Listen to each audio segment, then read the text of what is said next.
Hello and welcome to your in-depth weekly horoscope for week commencing the 24th of October for the Sun or the Ascendant. This is a crackerjack week. There's so much going on. I'm really excited to share it with you.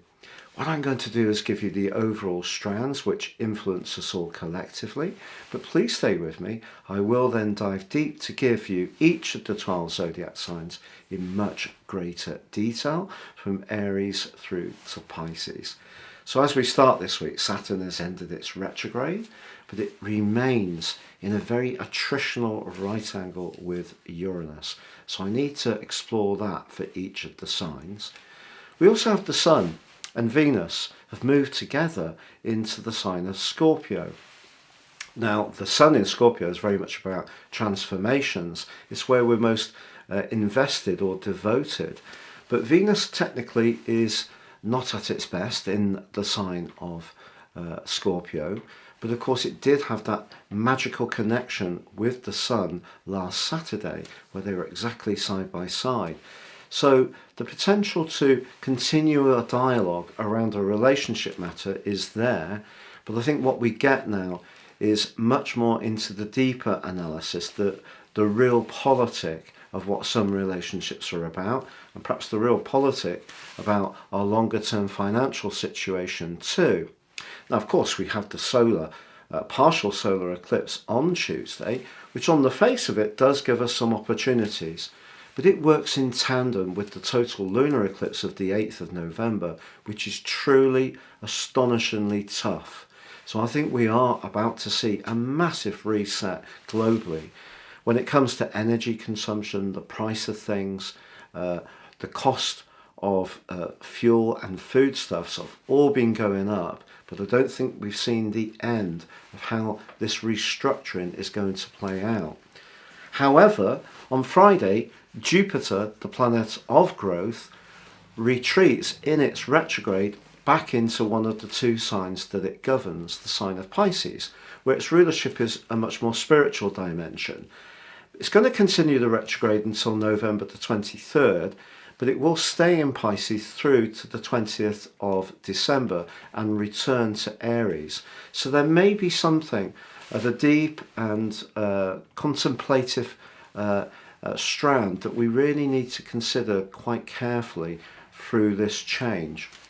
Now on Sunday, Mars slams on the brakes, goes into a retrograde through to the 12th of January. But it's going to stay in the sign of Gemini through to the 25th of March. But for the whole of October, the whole of November, it is within 3 degrees in a square with Neptune. And that's creating quite a lot of distortion. So that's something else I need to explore for each of the 12 signs for you. So please stay with me. You can see an enormous amount of celestial action. If you are new to my channel, I'd be honoured if you would subscribe. Please click or tap on the bell notification symbol. If you would like to understand what year 2023 will hold for you personally, if you give me 3 pieces of your birth data, of time, date and place, I can give you your forecast for next year, but if you order it in 22, you'll get the rest of this year 3. But in my special package, you can also get your life roadmap, your character analysis, which can help you to understand some of the repetitive patterns in your existence, but also how you can perhaps change some of the more challenging ones, but also work with the more encouraging energy in a much more productive way. And there's 30% off. Please see the link below. So Scorpio, your week commencing the 24th of October forecast is so incredibly exciting because the Sun, having moved into your sign, still in that close relationship with Venus, comes into that partial solar eclipse. Over the next 6 months, this gives you an enormous opportunity to reset, to recalibrate, to refresh, to revitalize ongoing strands, but also perhaps to go again. Now, because you're a fixed sign, you don't necessarily make dramatic changes in your life without a great deal of thought and care. And it is true that Mercury in your 12th house is in a tense right angle with your higher octave modern ruler of Pluto. So there could be a little bit of gossip going around, or some anxieties that feel like they might hold you back a little bit. But if you want to repackage yourself, your presentation, your approach, the next 6 months can be really, really exciting. Now, Saturn has been in that retrograde in your sector of home and emotion since the 4th of June. That's finished, but it is still in that tense right angle to Uranus. But the good news is by the end of November, you're going to start to see a shift there too. But also on Friday, Jupiter will reverse into your sector of romance, and where you can express yourself. And through to the 20th of December, despite that retrograde, but particularly from the 23rd of November, this is a window of opportunity for you. It's just that because Neptune is there already, and in a really tricky right angle with your traditional ruler, which itself goes into retrograde towards the end of this week, I feel, especially around your love life, if there is someone that really captures your imagination, you need to be sure that before you pitch in and invest all of yourself in this, that it works for you as an individual.